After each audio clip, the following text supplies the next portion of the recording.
Hi friends, welcome to my channel. 8th week already eliminate అయిన contestants వచ్చి nominate చేస్తారని అందరికీ తెలిసిందే.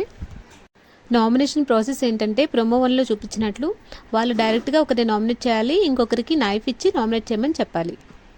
శ్రీనివాస్ సాయి తన ఇమ్యూనిటీని యూజ్ చేసుకుని నామినేషన్స్లో లేడు అండ్ మాధురి గారు డైరెక్ట్గా నామినేట్ అయ్యారు. ఫస్ట్ ప్రియా సంజన గారిని నామినేట్ చేసింది. నైఫ్ కళ్యాణ్కి ఇస్తే కళ్యాణ్ రామన్ నామినేట్ చేశాడు. మనీష్ కళ్యాణ్ని నామినేట్ చేశాడు. నైఫ్ ఎమాన్యుయల్కి ఇస్తే ఎమాన్యుయల్ తనుజని నామినేట్ చేశాడు.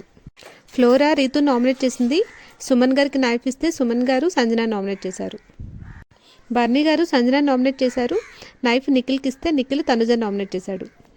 శ్రీజ కళ్యాణ్ నామినేట్ చేసింది. నైఫ్ మాధురి గారికి ఇస్తే మాధురి గారు రీతుని నామినేట్ చేశారు. సృష్టి పవన్ని నామినేట్ చేసింది. నైఫ్ రాముకి ఇస్తే రాము గౌరవ్ని నామినేట్ చేశాడు. ఈ ప్రాసెస్ అంతా కంప్లీట్ అయ్యేసరికి నామినేషన్స్లో ఉంది సంజన గారు, కళ్యాణ్, రీతు, పవన్, రాము, తనుజ, గౌరవ్ అండ్ మాధురి గారు. ఇట్లాంటి అప్డేట్స్ కోసం నా ఛానల్ని సబ్స్క్రైబ్ చేయండి. That's all for now. Thank you for watching.